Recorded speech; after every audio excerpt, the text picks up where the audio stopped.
A little something about me, because generally the case always is that there's always a few people who don't know who I am. So before I begin, I'd like to tell something about me and my story, where I came from, so you understand the speaker who's speaking. Basically, I make money online by telling people how much money I make online. Okay. And when it comes to making money online, I wrote the book on it. Literally, I wrote the book on it. See, this is called Make Money Online. So I wrote the book on it. So, and I got a copy here. I'm going to be giving this away to somebody. So probably we'll do a business card draw at the end. Right. So that book was published, I think, a couple of years ago. It went to it hit #1 on Amazon the first week of release. I've been blogging since 2005. I've been a full-time internet marketer since 1998. I went up with the .com boom, went down with the .com crash, and I'm currently riding the second wave, the social media wave. My blog was started in December 2005. It's never made any money before when it first started, but today it averages about $1,000 a blog post. Every time I make a blog post, it makes about $1,000. And that includes just posting a YouTube video or whatever you want to post. My blog is hosted on WordPress, WordPress.org. According to their stats, they said I received visitors from 225 countries around the world. And in their annual report, they had this to say about the blog. Basically, about 55,000 tourists visit Liechtenstein every year. JohnShow.com was viewed 9,500,000 times in 2012.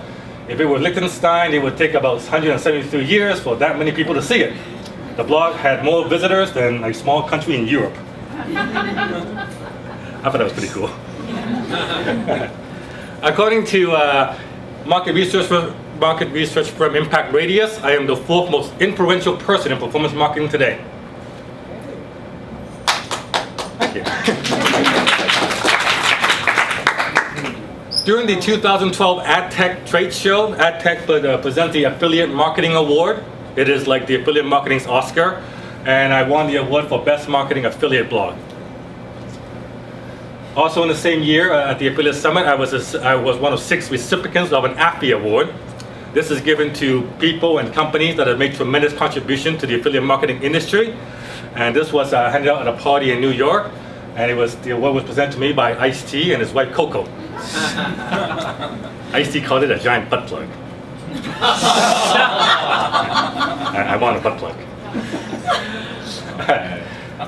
According to adlinks.ca, according to their status, I am the #1 Canadian internet marketing blog. So quite a pretty good sized traffic, and won quite a few awards, and the award has led to a lot of media coverage. I've been in the New York Times, the Globe and Mail, the Wall Street Journal, Entrepreneur Magazine, BC Business Magazine. I also been on various TV shows like Breakfast Television, Vancouver 24 Hour, and I was a regular recurring guest on the Lab with Leo Laporte when Leo had his show in Vancouver.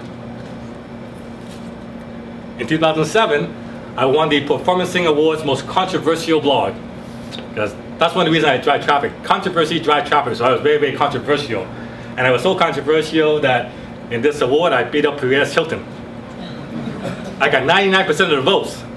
So, and they said, speaking of controversy, how did John get 99% of the votes? And I'm not going to tell how I did it, so I'll keep the controversy going. WordPress.com and WordPress.org maintain something called a Showcase blog. And this is on WordPress. They show blogs that best represents what WordPress is all about. And JohnShow.com is a WordPress Showcase blog. Alexa.com ranks JohnShow.com as one of the top 8,000 biggest sites in the world. I believe it's about 1,300 biggest in Canada and about 3,000 biggest in the United States. The Ad Age Power 150 list ranks me number 35. And of course, what the blog's famous for, going from 0 to 40 grand a month in 2 years. I was a subject of a documentary that was commissioned by CBC Television, and they wanted to showcase Vancouver's social media scene. So the CBC basically followed the week in the life of a company, Hootsuite. We all know who Hootsuite is. Emily Carr University, and me. So this is a little preview that they did for the show, and it It was screened last night at South by Southwest, and it was screened before in Vancouver, but now it's being shown in the United States. And this is the little preview of it. What we've seen in the past 5 to 10 years since the advent of social media is that when millions of people have access to publishing, to online conversation, amazing transformations are possible. Social media has elected and overthrown governments around the world. Things like tagging, things like commenting, everything is built to be shared. It was a revolutionary point for me. When my wife and I were having our kid, one of the first things I did before we named her, I made sure her domain name was available. The www.CSUW Chat. I'm Dave Olson, and I'm the Vice President of Community at Hootsuite. I'm Alexandra Samuel, and I'm the Director of the Social and Interactive Media Center here at Emily Carr University. My name's Ryan Holmes. I'm the CEO of Hootsuite. I'm the mayor. Mayor John Chow, causing coffee. I've learned you never know quite what to expect. Something weird's always going to happen. I'm fortunate. The internet, social media, internet marketing has allowed me to live this kind of lifestyle.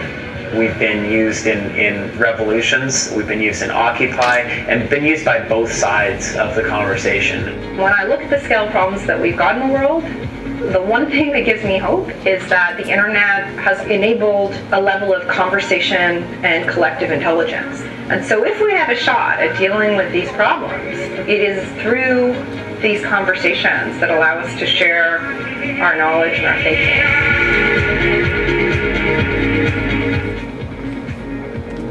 I was told in the screening last night at South by Southwest that Sally stole the show.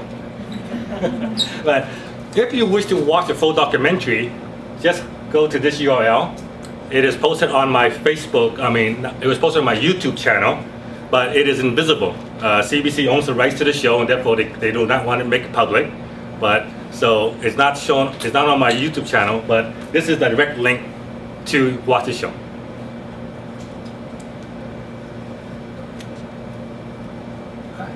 And recently, I got a new ride.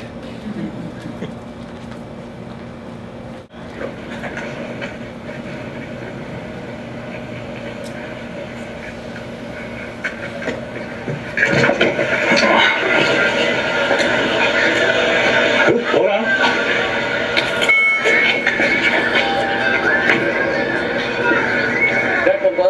Yeah.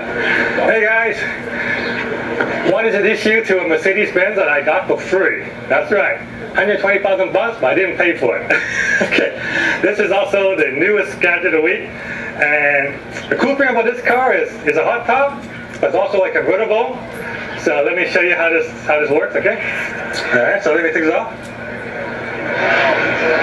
All right, we're gonna drop the top here. Check it out.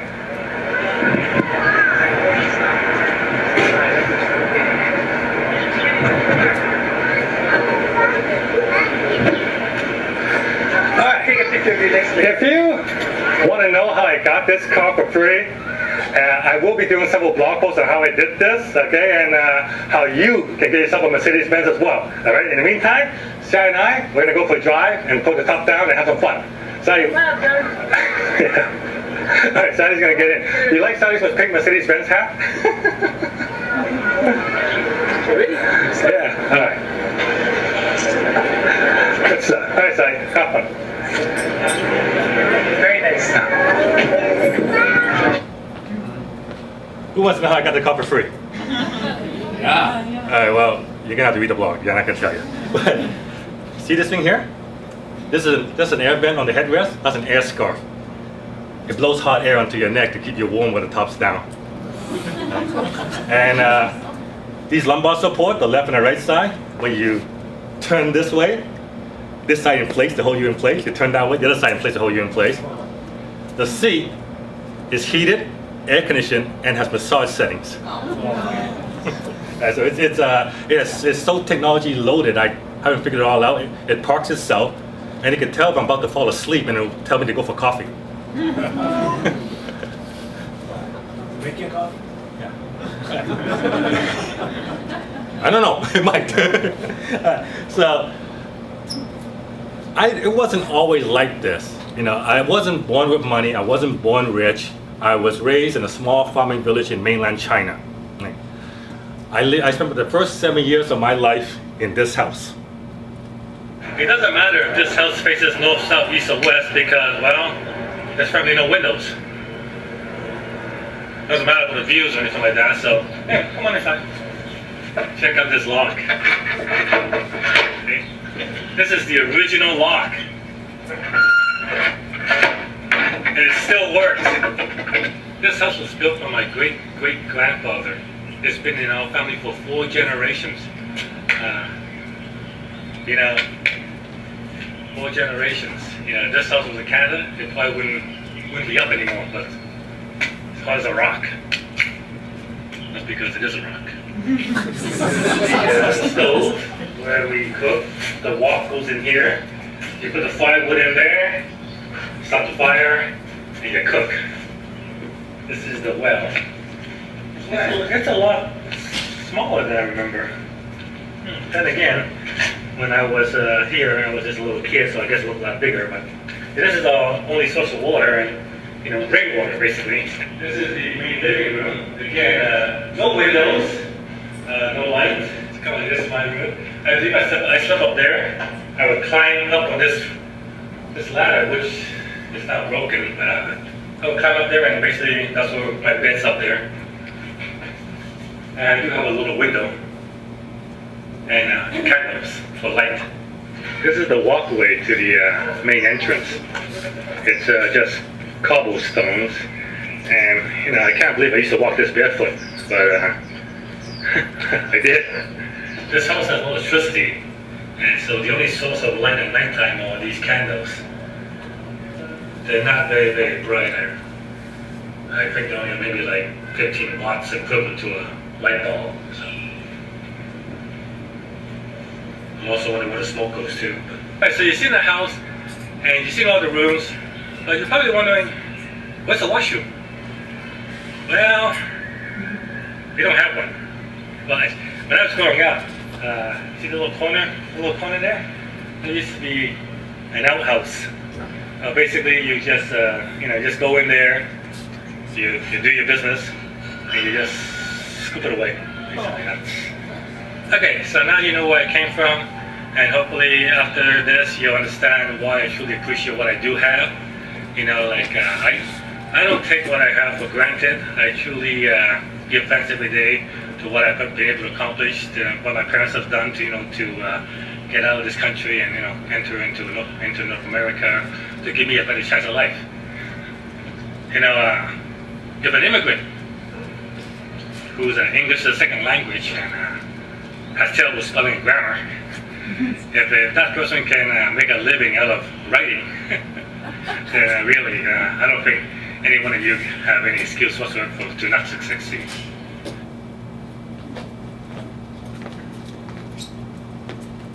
When I came to Vancouver, my family immigrated to Vancouver when I was 7 years old. And beautiful city, one of the best cities in the world to live. But this wasn't Vancouver I grew up in. I grew up in the downtown east side. I was a latchkey kid growing up. I had a little brother to take care of. Both my parents have to work to make ends meet. Now looking at this, one could say my childhood sucked. But then I never saw it that way.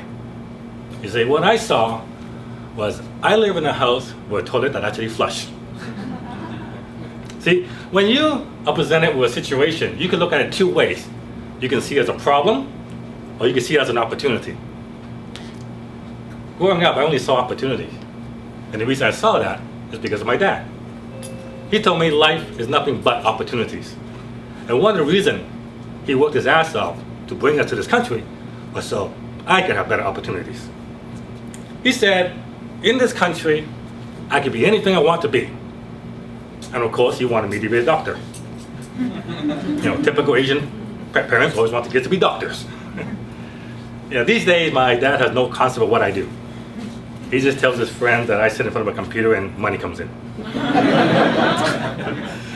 So that's a little bit about me. And What I want to talk to you guys today is about internet marketing, specifically email marketing. Because email marketing is basically the foundation of my blog business model. My blog, I call it the ultimate blog profit model. It's only 4 steps. And the most important of the step is the email marketing. The first step of my ultimate blog profit model is to capture the lead. That means anyone that comes to my blog, I try to grab the email address. After capturing the lead, I use an autoresponder sequence to form a relationship with them. The autoresponders is designed to do 3 things. Form a relationship, establish me as the authority on what I talk about. Establish me as the authority. And after they convince that I am the go-to person, I recommend products and services that will solve their problem. See, your readers or your customer have a problem, and if you can solve, if you provide the solution, they will reward you for it. And if you can automate that sequence instead of having to make calls and stuff, all the better. See, one of the reasons I'm able to work a couple hours a day is because my entire process is automated. And I use various tools to do this. And I'm going to show you the main tool. Talk about capturing the leads here. Basically, when someone comes to my blog, I try to get the email address first and foremost. Stuff like Twitter, Facebook, all this kind of social media, joining stuff, sharing stuff, I consider those secondary. Those are support mechanism for me to capture email addresses. The easiest way to get someone to opt into my email list is by offering some kind of free incentive. In my case, it's my free ebook. When you go to my blog, you will see an offer to give you a free ebook in exchange for your email address. And I find that a free incentive works extremely well to getting somebody's email address. Before, when I didn't have a free incentive, and I just say, subscribe for updates, I would get about 5 to 10 opt-ins a day. The instant I added a free ebook, it jumped to 50 to 100. So that's the power of a freebie. People want free stuff. Start your list from day 1. If I made any big mistake when I first started, it was because I didn't start my list from the get-go. And the reason I didn't do that was because johnchow.com was a personal blog. I had all these other websites that made me the money, and the blog wasn't supposed to make any money. When I finally decided to monetize the blog, it was a year down the road until I finally added the email list. Had I started the list from the get-go, the email list would be twice the size it is today, and correspondingly, my blog income would be twice as much. So it's an extremely expensive mistake. Yes? I'm sorry, John. Which pop-up for the WordPress? Oh, we're going to get all to that. Okay. We'll get all to that. Okay. Now, I use Aweber as my email list provider. There are other email list providers. There's Constant Contact, there's MailChimp, but Aweber is what I recommend, is what I use at aweber.com. And all the examples I'm going to show here are done with Aweber. It is possible that the other email services can also do what Aweber can do, but it may not be. I haven't really checked them out, but I know that Aweber can do every single one of the features, and I'm going to show. Yeah. How do you spell that? Aweber, A-W-E-B-E-R. Aweber. When someone goes to my blog, the first thing they see, of course, is the typical email opt-in box. And this is produced by Aweber. I got my freebie here. It is above the fold, so they see it without scrolling. It's in a clearly visible area. It asks for their name and their email.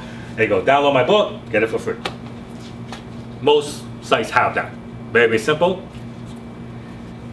But I use more than one email opt-in system. And I'm going to show you a total of 10 opt-in systems that I use.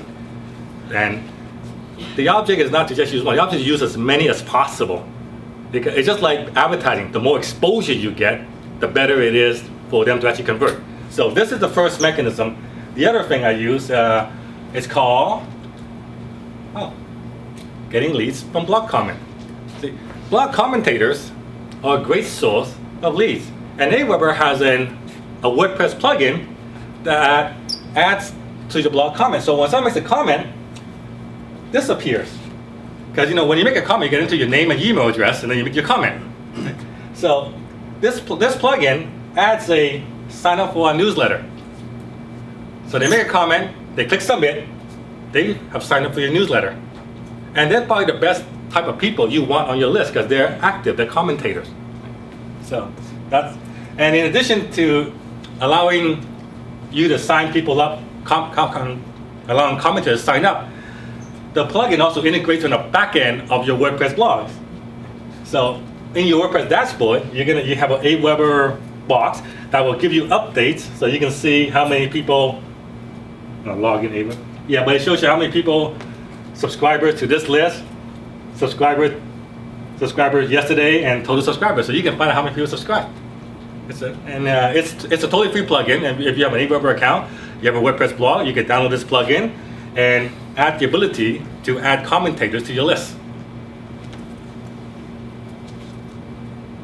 Another feature of Aweber is called a Lightbox.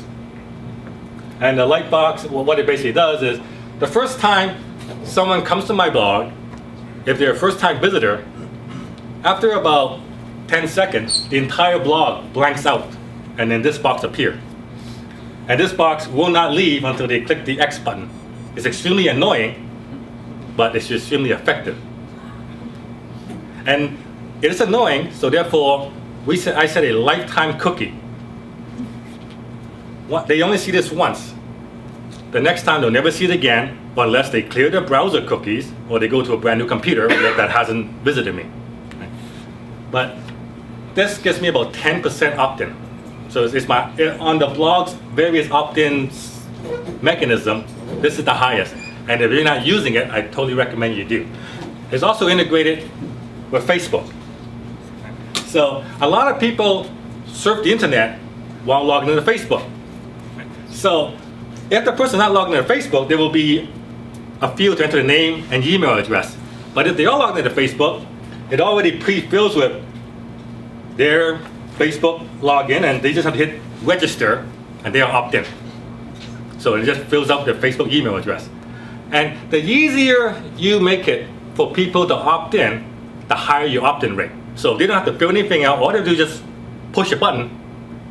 Your opt-in gets a lot higher. So that's the Aweber Lightbox with Facebook integration.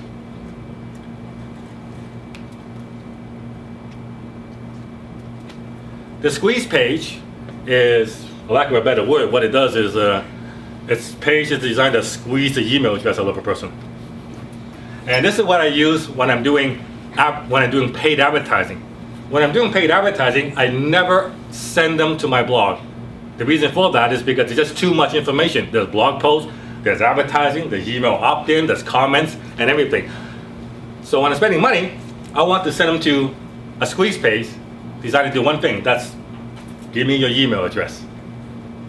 This squeeze page has an opt-in rate of 50%. 1 in 2 fills it out. And if I were to send it to my blog, my chances is probably 1 in 10. Like with the Lightbox, it's 1 in 10. This is 1 in 2. So if you're spending money, you rather get 1 in 2 than 1 in 10. So, and this squeeze page was created with a theme called Squeeze Theme at squeezetheme.com. And this is a WordPress blog. It's just a theme. So all you get is fill in the information, add your video, hit go, and it produces this.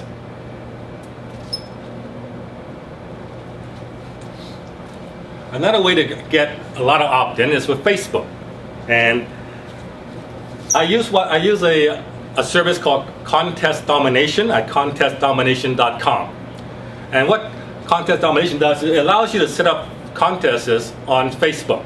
So everyone here should have a Facebook fan page or a Facebook business page. Right? So this thing will create a contest on one of the widgets on Facebook. And in this case, I'm giving away an Apple iPad. And the first time they see it, it's grayed out, it's blanked out, they can't get to it. It says, please click like to continue. So they have to click the like button. Now you got 1 like on your Facebook business page. Once you click like, it goes away, and now I say step 1, please enter your name, enter your email address, click and enter the contest. Now you got the email address. Once you click enter, it takes them to Step 2. And it said, you have earned 1 unconfirmed entry. To make it confirm, please go confirm your email address. So once they confirm the email address, so they can't enter a fake email address, once they confirm, then they get 1 confirmed entry. And it adds a viral element. So if you want to earn 10 additional entry, share this on your Facebook wall, tweet it out to your follower, and share this on LinkedIn. And they'll get 10 additional entry. So these people are now sharing it and helping it spread, so other people will come and view the contest, and they'll have to click like to continue, they'll enter the name and email address, and then they'll be sharing as well, and it goes virally. And all for the cost of an Apple iPad or whatever it is you want to give. When we did this contest, we generated 2,000 leads in a week. All for the cost of a $500 iPad. Well, actually, it didn't cost me anything because I won the iPad. So I just re-gifted. But every email to me, in my industry, an email to me is worth $10 a year. All right, so 2,000 emails, that's worth 20 grand and 500 bucks. And there's this service called Contest Domination, really good service made by a friend of mine in Seattle. Leads from webinar. Now, this is, if you do this right, it's fantastic, fantastic. Amy Porterfield has a product on Facebook marketing. Very, very good product, sells for $97, and she sells it by webinars. And how she sells it is she contacts people with big email lists like me, or anything else. And she says, I have a product, it's very targeted to your readership. I would like to put a webinar for your readers. And so you can send, she wanted me to send my readers to this webinar page so they can register for the webinar. Right? And during the webinar, she'll talk about Facebook, and then at the end, she would pitch her $97 Facebook product.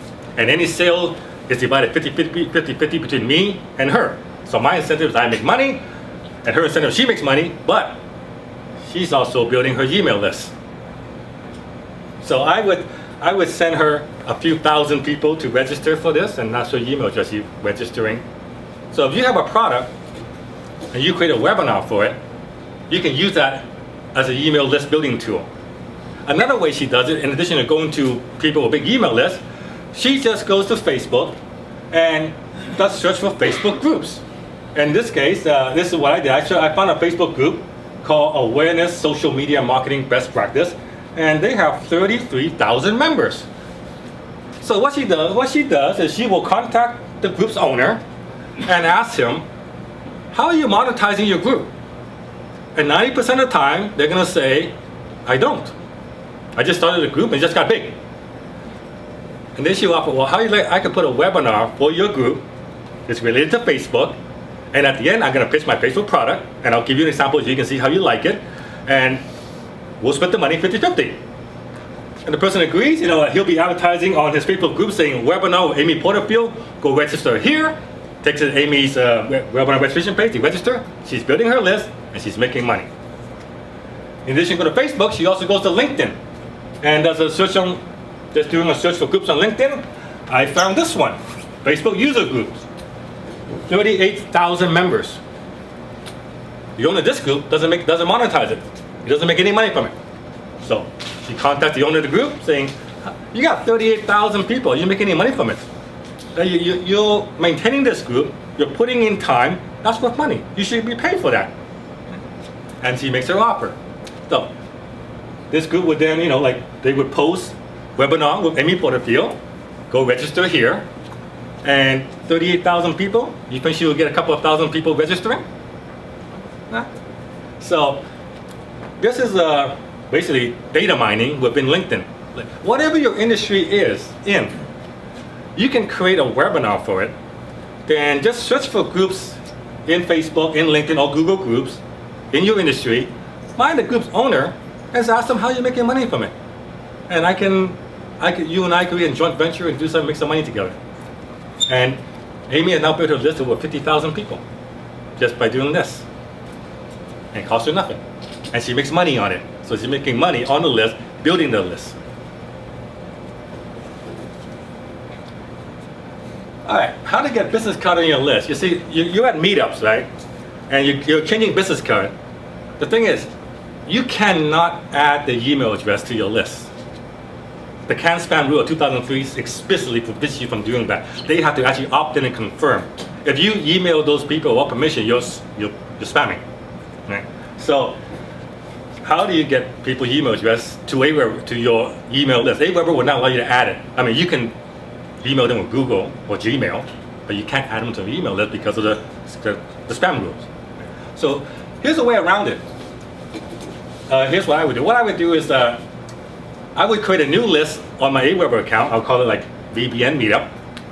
And then I would put this opt-in box into one of my subpages, like johnchow.com/VBN. And I could always put that on my iPhone, so it's available. And then when I meet somebody, and we're talking to the person, we discuss what we're doing, and I say, I can tell them, oh yeah, I don't want to ask more. I say, I wrote a book I wrote an article on this. They go, if you want, I can send you a copy. They go, want me to send you a copy? Okay, sure. I'll send you a copy. So what I do is, pull up my phone, I enter the name and email address, which is really against the rule, but I'll show you how this works, okay? So I enter the name and email address for them.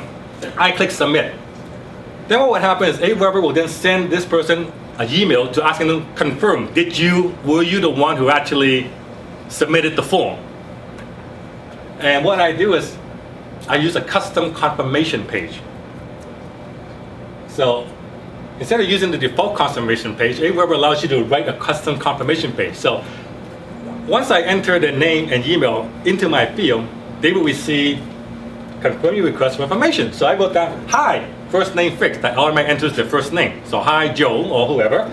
It was great to meet you tonight at the meetup. You asked for more information about my business, and with your permission, I would like to send it to you. Please confirm you want my information by clicking the link below.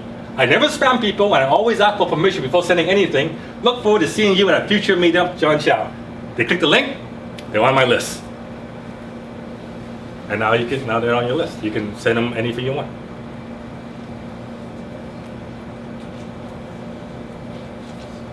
How many ever been to an event? Eventbrite is where you register for an event. Like when they did the Marketing Mastery Summit, it was sold via Eventbrite.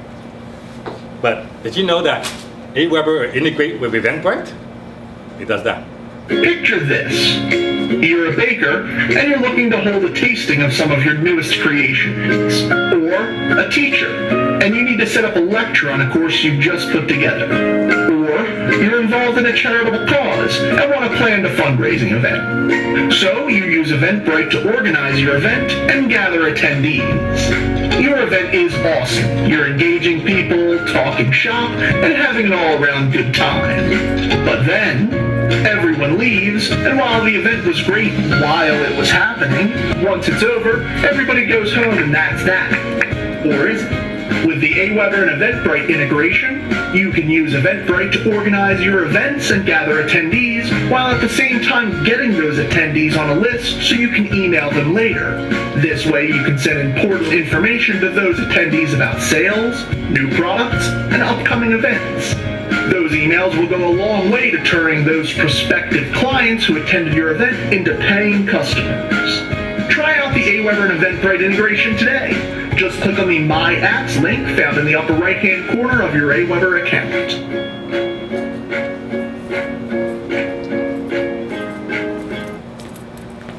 Aweber Eventbrite is just one of the many apps that's built into the system. Aweber has apps that will integrate you with PayPal. So if you sell stuff on eBay and use PayPal to pay, when someone pays, if they pay by PayPal, they enter name and email address, Aweber can capture them. It also integrates with a whole bunch of other stuff. That's just an example. And if you organize an event and use Eventbrite, you should definitely take advantage of this to use it to capture the email address. Pre-pop list building. This is going to be a little complex, and there's no need to try to understand it, but I'll try to explain the concept, and then we'll try to explain the concept. But basically, a pre-pop stands for pre-populated, and what it is, these are offers made available from most of the affiliate networks like Never Blue and Victoria. These ones are for market leverage, and what it is, they're basically the email submit. They're by companies who are trying to build the email list, and they want affiliate marketers to help them build the list. And if you can get people to subscribe to the advertiser, they'll give you money. That's how it works. So in this case, like Cancun offer, they give you $1.90 per email. So if you can send this company an email, they give you $1.90 per lead, they get $1.20 and $1.30. So this is an example of pre-pop means you can pre-populate. So this is an example of a pre-pop offer. It's for Louis Vuitton purse for free.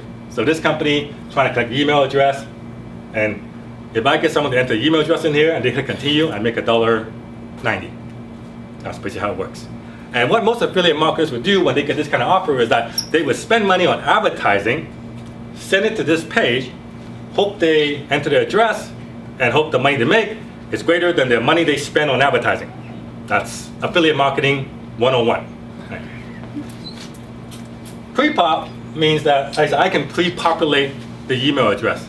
And it's designed for people already with an email list. So if I had a purse blog, assuming I have a purse blog and I know someone who has a purse blog, and he has a list of 50,000 people, he can send this offer to his list, and he would send them to this page. And what would happen is Aweber would grab the email address of the person's email address, persons who received the email, and fill it in automatically. So all they have to do is just click continue, and they make $1.90. Right? So it's less work. You don't have to enter anything, just hit continue. But if you don't have an email list yet, there is a way for you to use pre-pop offers to build an email list and make money at the same time. And that's how we do it. See, the typical affiliate marketer would buy advertising on Facebook or Google or any of the various traffic sources, and they would send it to this offer, and they hope and pray that they enter the email address, and so they can make money. And they hope that they're making more money than they're spending. And if they're making more money than they're spending, great. If they're not, well, they eventually go under. So what we do, instead of sending the traffic to this page, we would send it to a pre-squeeze page, we call it. And we send to a page that says, act now to get a free Louis Vuitton purse. We give instructions, see? Enter your email address right here, click submit, choose the purse you want, and click continue on the next page, and then fill in all the information and enjoy your purse. So when they enter the email address here, I get the email, not the advertiser. I get the email. And once they click submit, what I do is I then take that email address that I just captured, and I pre-populate it into the second offer. So, and my instruction said, click continue on the second page. So they click continue, I now make $1.90, and I got the email address. So doing it this way, I'm not trying to make money on this offer. I'm just trying to break even. Because if I just break even, I'm building my list for free. But in this actual case, yeah, we would generate about 500 leads a day. Just building it up. And if we just aim to break even. That's all we do. So that's called pre-pop list building. The Amazon List Builder. This is it's a really sneaky one. I have a friend who wrote a book on short sale. His name is Corey. And when you go to Amazon and you search for short sale, his book shows up number 2. So he gets good traffic from that for people interested in short sale. And normally, when you click on his book, you get the Amazon sales page, which we're all familiar with. That describes the book and it shows sample chapters and stuff. But when you click on Corey's book, you will get the sales page, but notice that his sales page has an opt-in box. He put and we're not sure if this is actually against Amazon's terms of service, and we're too scared to ask.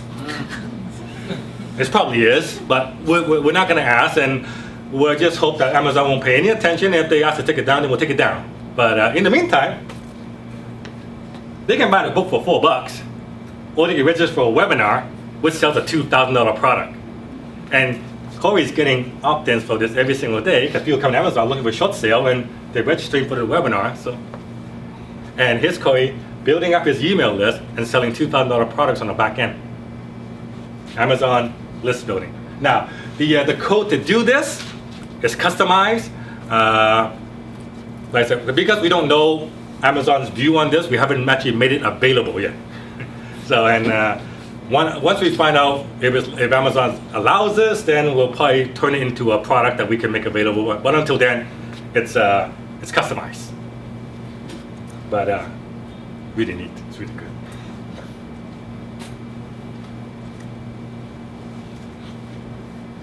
When someone opts into my list, or when someone opts into a normal list, the normal sequence is they opt in and then they get a page that says, you're almost done. Please confirm your email address, by go checking your email and clicking confirm. That is the standard way of doing it. But you can control what goes here. After they submit the information, the default is to say, activate your subscription. But instead of saying that, instead of sending them to the page that's asking them to activate the subscription, why not redirect them to a page that sells something? So this way, if someone signs up for my Ultimate Blog Copy Model ebook, instead of sending them to a page that says, thank you, please confirm your subscription, I send them to my Blogging with John Chow that sells for $37. And you can set whatever page you want to send them to in your Aweber backend. Like the default is the thank you page. You can do a video squeeze page, but there's also a field for custom URL. So you just enter whatever URL you want to send them to after they subscribe. So this is a way for you to make money from the subscriber instead of send them to a page that you sell something. Now, my product is also sold by affiliates. And in addition to selling myself, I have affiliates who will sell my product and they get 50% of the money. And normal affiliates, what they would do is they would send traffic right to this page with their affiliate link. And if they're buying traffic, they would buy traffic and send it to that page. But of course, when they do that, and so a customer buys, I get the customer. I get the email address. They don't. So some enterprising affiliates, what they've done is that they made a squeeze page. They made a squeeze page. Instead of sending traffic to my page, they send traffic to their page saying, Blogging with John Chow plus a $100,000 bonus. I don't know what the bonus they're offering, but enter your email address to get access. They enter your email address, get access, forward it to Blogging with John Chow, and if they buy it, they make commission of $37. If they don't, this affiliate has an email address where they can hit them over again saying, go buy the product, it's really good. So this is a way for affiliates, to grab the email address and not let the advertiser just get the email address as well. And I found them by doing a Google alert, because I got Google alert my name and I get this and I go, I don't know who he is, but smart. HTML or text email. So which one should you send? HTML or text? And the truth of the matter is there's no right or wrong answer. You basically just have to experiment and find out which gets a better response. So in this app, I generally, when subscribers are going for the autoresponder sales funnel, I generally like HTML. And when I'm trying to promote a specific product, I just like using text, because that's the only product they only see. There's no other distraction. But that's for me. But you might be different, and you have to do it by just testing. And the way you do testing is to turn on Aweber email analytics. Always have it on. And to install it, you need to install a script onto your blog. That's how it tracks everything. And if you engage analytics, you can track sales, you can track download, you can track goals, you can track a whole bunch of stuff. And another reason you want it is that you can brand your links. See, a typical link from Aweber is like this, clicks.aweber.com. But if you turn on email analytics, the link becomes yourdomain.com. So it's better for branding.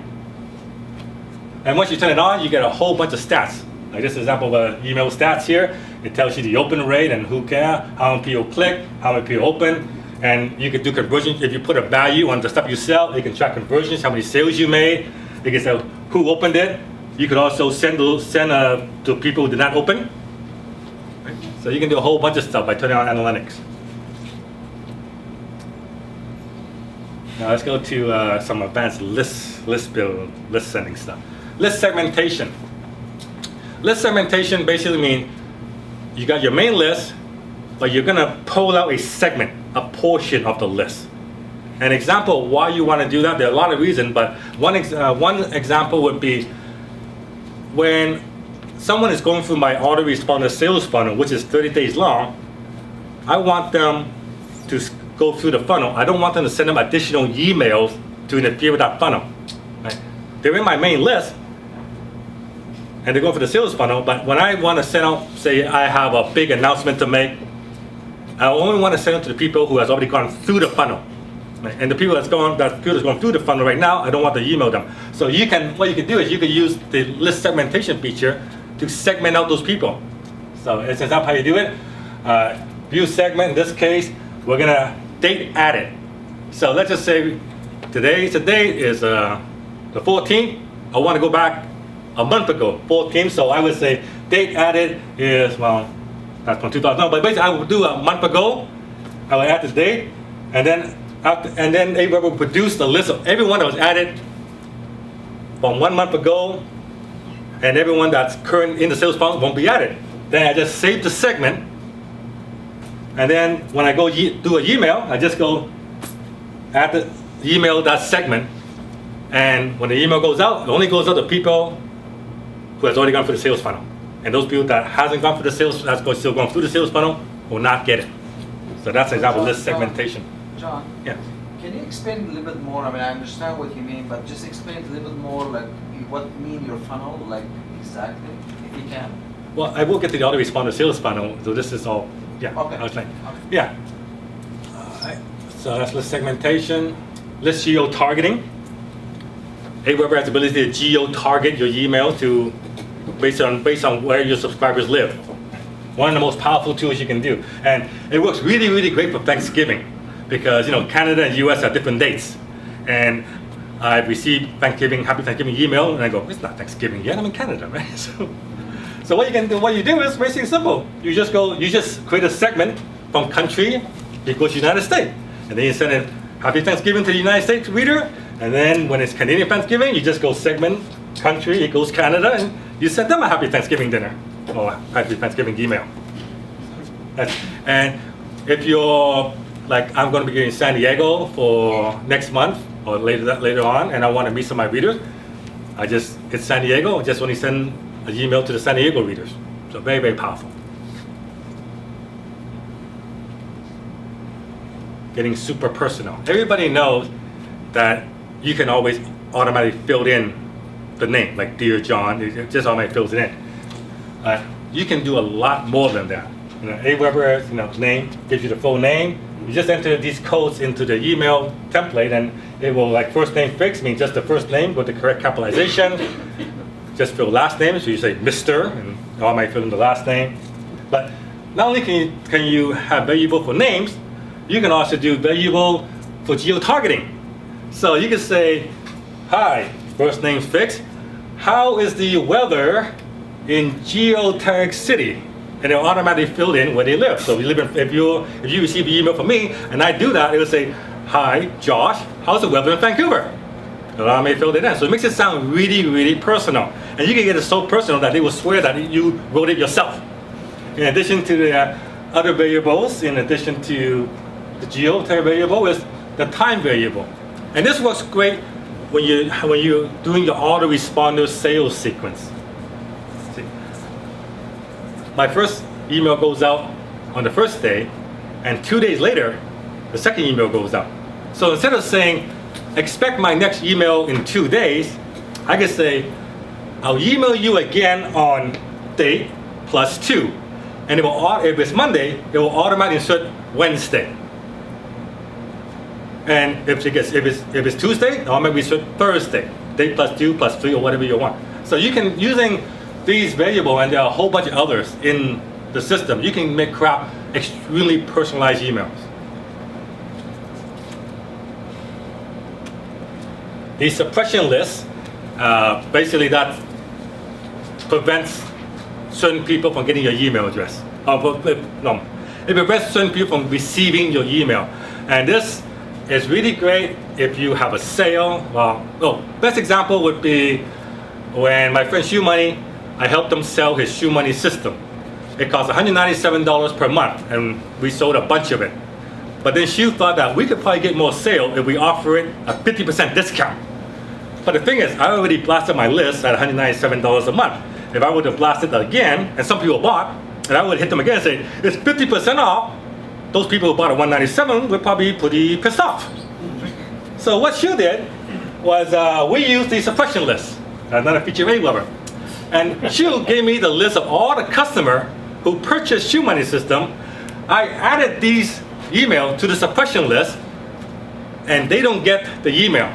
So I added the email address, blasted out, Shu Money System, 50% off, go get it now. Those people saw it, they buy. Those people who pay $197, they'll get the email, and they're happy too. So you know, if you have your own product and you sell it at the normal price, you sell some, and you want to make a sale, yeah, add those people who bought it to the suppression list so they don't get pissed off. Great feature. The blog broadcast, I get often asked, how do I create content for email? You know, because I'm creating content for my blog, and then I get created content for email. It seems like a lot of work. The blog broadcast is a way for you to automatically create content for your newsletter. And what it does is, blog broadcast, it takes the RSS feed from your blog, you enter your RSS feed here, and then it will take the feed from your blog and it will automatically create a ready-made newsletter to send out to your subscribers. And there are a bunch of templates you can choose from. So in this case, that's my RSS feed, and I set it to after there are 10 new posts, it monitors the feed, and once there's 10 new posts, it composes a newsletter and sends it out. You can set it for a number of posts. You can set it for like every 7 days. Just grab your RSS feed and send it out. So whatever you want. So it's a nice, easy way for you to automatically create content for your subscribers, the blog broadcast. And Aweber is the only email service that actually has this. No one else does. Now the sales funnel, the autoresponder sales funnel sequence. When someone subscribes to my blog, they get a series of automatic email that goes out every single day, other day, a whole sequence. And those emails are designed to build a relationship with me and the subscribers, establish me as an authority, and then recommend products and services that will solve their problem. So the first time they come, they get a welcome to johnshell.com, and then they get other emails in the sequence. And most people, when they think of autoresponders, they make the mistake of having only one autoresponder. So they would put like sequence, they would add all their products to it. Like I'm going to sell, and this email I'm going to sell this email I'm going to sell that, this email I'm going to, this email is going to have some content, this email I'm going to sell. That's not the way to do it. Yeah. People need to be reminded over and over again about what people don't buy on the first email usually. Usually you got to hit them again.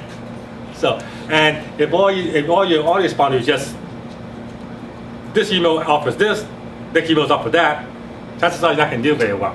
What we do, the way to do it is to have multiple autoresponders. If when someone opts into my email list for the first time for download ebook, they go into the prospect autoresponder. And the only thing the prospect autoresponder does is try to get them to start a blog. And try to get them to start a blog by using my recommended web posts. And if they start a blog, they get moved to the customer's autoresponder. So if the first email, they don't start a blog, next email, say, gives you talk about advantages of blog and all this stuff until they finally do start a blog, then we move them. But the thing is, the can-span rule of 2003 says you cannot move someone from one list to another list. You can't do that. But there is a way around that. And how you do it is with automation rules. When someone signs up when someone goes from my prospect to my customers list, they usually will have to register for the product, so they would register for your new email address. So that's fine. But because now they're on my customer list and they're also on my prospect list, and if they stay on my prospect list, they'll keep receiving emails saying, "Hey, go get a blog, go get a blog." And I go, "I already got a blog. Why do you keep sending me the stuff anymore?" Right? So what I do is I want to remove them from that list. See, you're allowed to remove someone. You just can't move them. So using the Aweber automation rule, what I do is I have the first list. And the rule says that unsubscribe from your list here when a lead subscribes to the second list. So basically what I do is I will unsubscribe the lead from the prospect list if they register for the customer list. So now they go for the customer sales funnel. And the customer sales funnel will try to sell them something else. And it will keep trying to sell them that product. And if they finally buy it, then we shift them again to the next list. We're trying to sell them something else again. And they won't get those other emails. They'll be unsubscribed from those ones. So that's the way to do a proper autoresponder. And what I'm going to do is I'm going to show you how before we do that, cleaning the list. Then the reason you got to keep your list clean. The reason for that is the pricing, and all email service providers do this. The pricing is based on subscriber and unsubscribes. So if you up to 500, 19 bucks a month.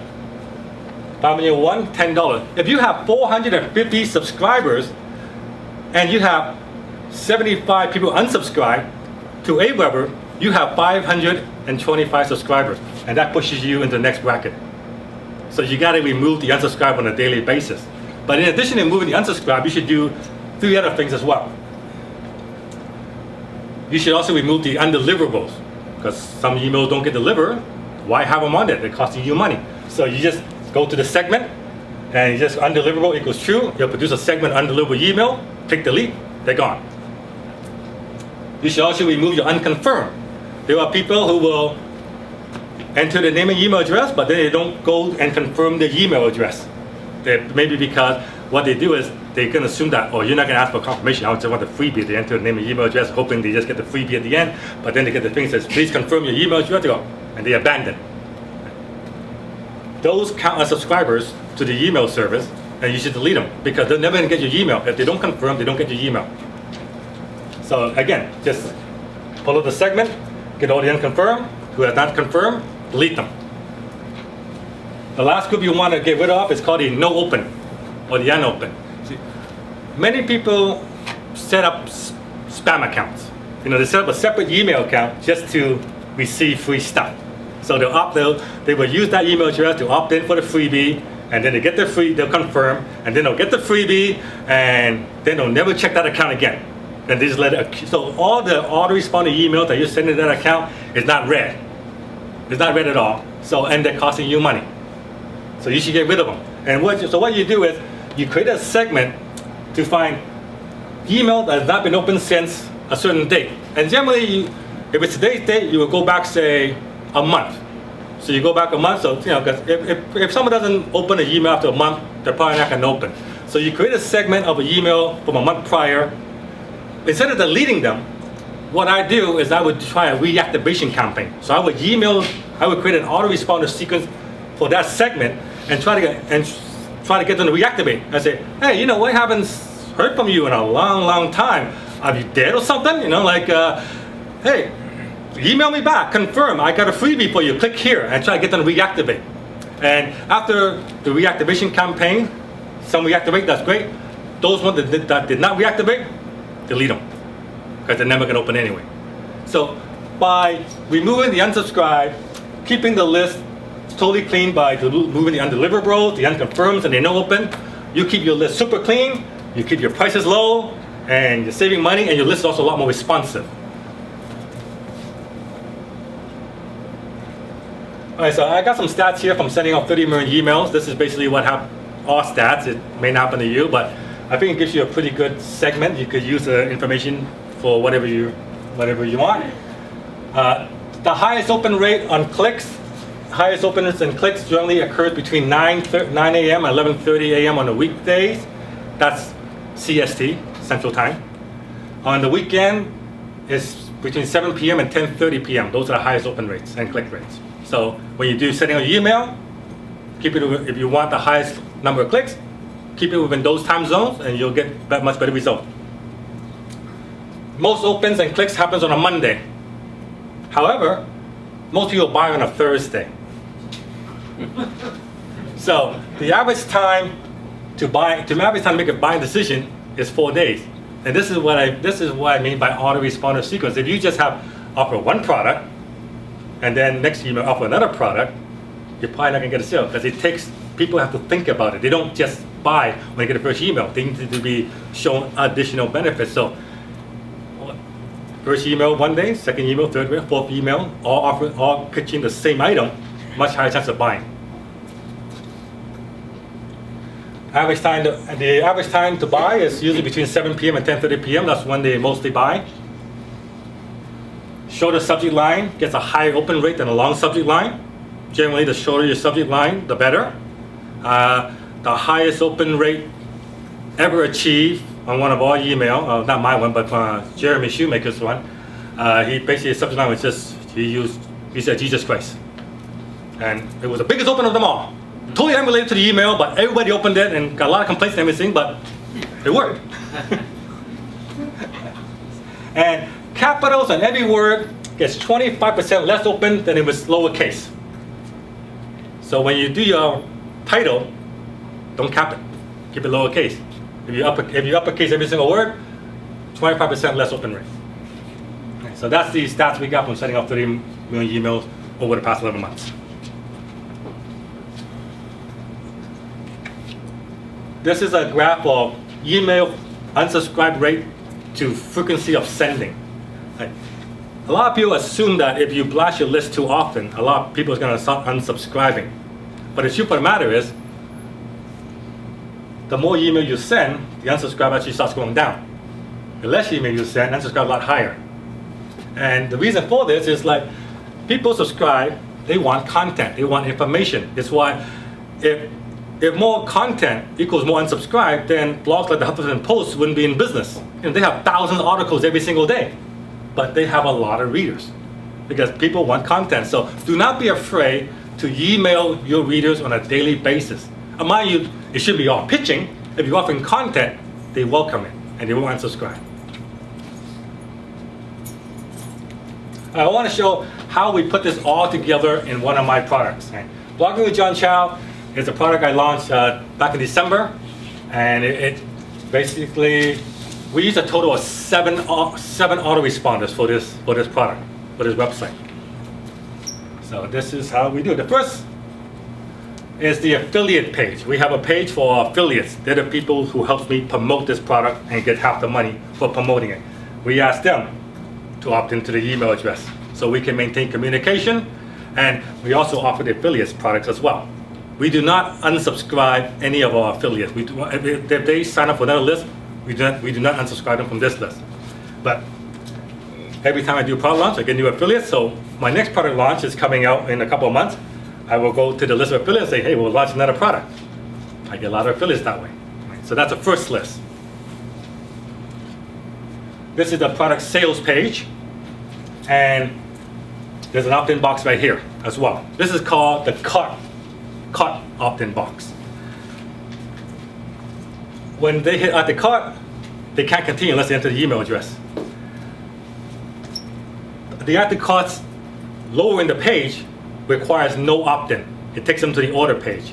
Now the reason I put an opt-in on the very top cart is because generally, if they click add to cart here without reading anything, they just want to find out what the price is. So they click add to cart to see how much it costs. So, and at that point, they see the price, and most of the time they will then abandon the cart. So I tell them, before you want to see the price, I want your email address. So they click it, they enter the email address, then they add it to the add to cart list. Then they take into the order fulfillment page where they see the price. If they buy it, they get unsubscribed from the list and they get moved to the customer list. If they don't buy it, if they abandon the cart, the autoresponder sequence for the add to cart kicks in and say, hey, we noticed that you were about to check out and you didn't. What went wrong? And the sequence will try to get them to add to cart and get them to buy it again. And we'll make them offers and tell them why they should buy or make them rich and that kind of stuff. And it will try to convert them into a sale. And once they buy, they get unsubscribed from that list and put them to the customer list. Now, when they try to exit this page, they present it with an exit pop. And it says, wait, don't leave yet. I have a special gift for you, just stay on the page. And if they click stay on the page, they get a page where I offer them a free report worth $27 called 5 Devastating Secrets that 94% of bloggers always overlook. So they can ask them, enter your name, enter your email address to get this free ebook. And once they do, they get put into the exit pop list. And then exit pop list autoresponder will then kick into effect. And the sequence will kick in until they buy. And once they buy the product, they get moved to the customer email. And in the customer email, there's a bunch of other autoresponder because we have 2 upsells in the product. We have the main the Blog and John Chow product. We have a monthly continuity, monthly $47 per month membership component. And we also have a $97 upsell as well. So depending on what they buy, if they just bought the $37 product, the autoresponder will try to get them to sell them the other 2. If they bought everything, then they go into another autoresponder. If they just bought like this, whatever combination, we have autoresponder for each one. And by doing this, basically, these is the results. So, and this product, in the first month, we sold 3,500 copies. 500 people opt into the $47 per month continuity, and yeah, it's done really, really well. I'll take questions after, okay? So that's the reward of doing this is you're gonna have readers that love you. You will grow your email list, and that's always a good thing. Daily sales of your premium product, because the customers are going for the autoresponders, and you're just trying to sell them products, and once they product, and you can keep adding products. No need to worry about a Google slap, Panda, Penguin, they smack you and your business is over. And I was banned from Google for 4 years when I was building my blog. Yeah, because back then when I was trying to create traffic, I was pushing the limits of what you can do with Google. And one day I pushed too hard and they decided to smack me. So 4 years I was off the Google search index. When you did a search for John Chow, I was not there. You found John Cow. It's a parody site. There's a John How, a John Buffalo, a John Chicken, not John Chow, Chow Money, a whole bunch of So, but for 4 years I was actually gone from the search engine. And a lot of people thought that this would be the end of me. Without search engine traffic, how are you gonna survive? And I survived because I had a mailing list. I have a way to contact my customer. I have a customer base that's so powerful and so big that I don't care what Google does. Penguin, panda, any kind of black and white animal, doesn't matter.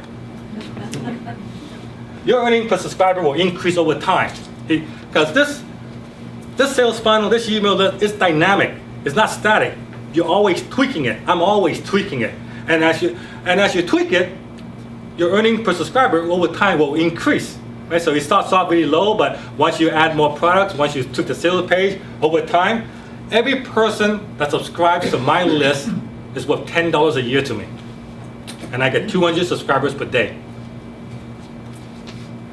And lastly, it's automated. Someone subscribes, automatic email starts going out. If they buy, they get shifted. If they buy that, they get shifted. They don't buy, sequence keeps going. Everything is automated. It's hands off, and I don't have to do anything. So that is the reward of setting this kind of system up, and thank you very much.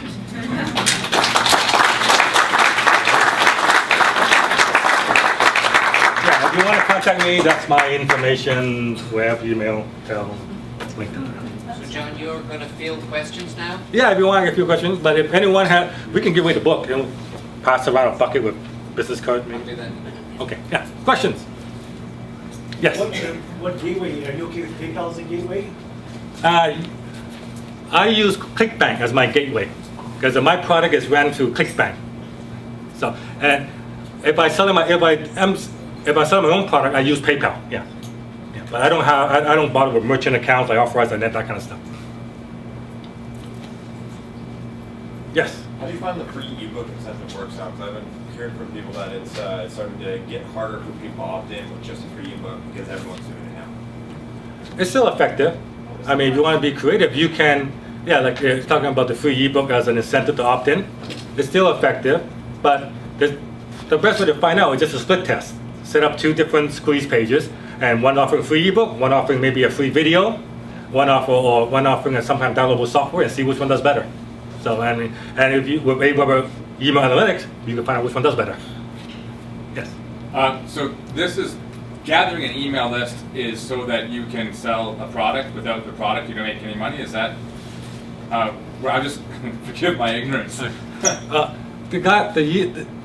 Yes, basically, the email list is your customer base. Yeah. Basically, consider just figure your list as your asset. You have this list of, like in my case, I have a list of 150,000 readers. Okay. So this is an asset that I have, and this list of 150,000 readers, right? It's my customer base. It's like a retail store. They will come, and basically, I just offer that readership products and services that will solve their problem.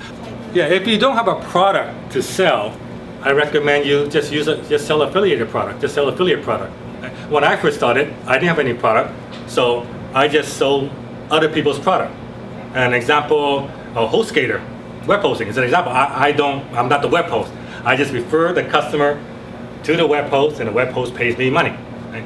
And so when you sign up for my newsletter, the only offer you're going to get is let's start a blog for you. And if you don't do it in the first email, next email say advantages of blogging.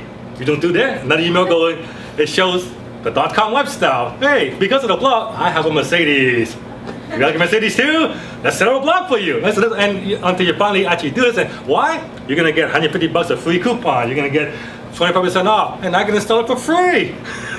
So, and I get 200 people subscribing to my blog every single day, and they go for this sequence. I sign up about 4 to 6 HostGator accounts every day. But once you set up that blog, and as Roger was talking Yeah, once I set the blog for them, they now go through a second funnel, because now they need web design, they need email, they need to host an email, they need to sign up for Aweber, they need to create content. So there's a whole bunch of, exactly, you add all that stuff. And a lot of stuff, they're not my product. They're other people's product, like WordPress plugin, paid plugin, they're not mine. I'm just an affiliate for them.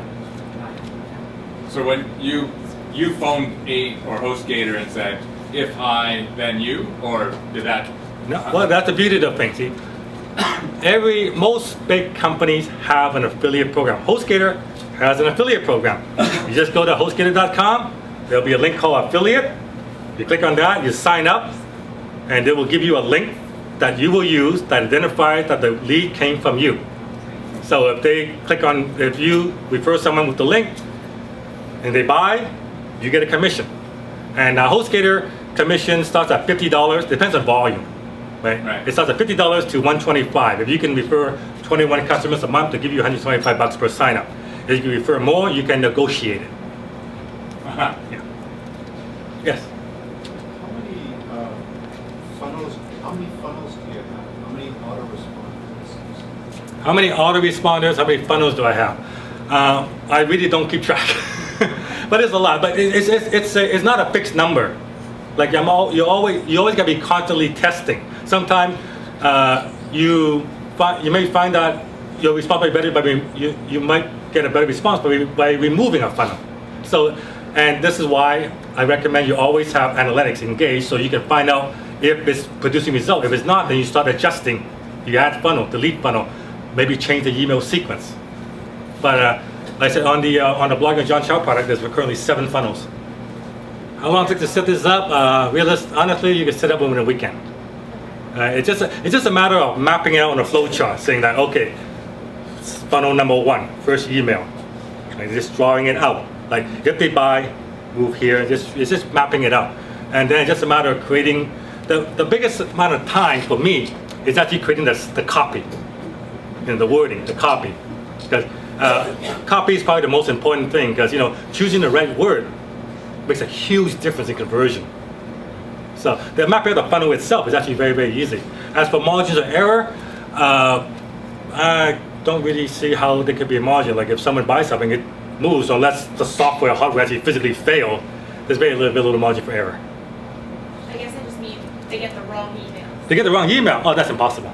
It's impossible. It's impossible. Okay. It's impossible. Because if people start getting the wrong email, there'll be spam complaints. Exactly. And if the spam complaint happens, then we're in a whole heap of trouble. Yeah. So no, all these email service providers, they make absolutely sure there's no possibility of that happening. The newsletter is a great way to bring readers back to your blog.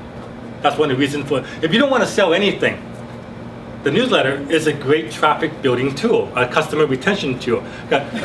When someone, if you have a blog, chances are the person will come to your blog either by a Google search or another blog linked to you on the story that you wrote.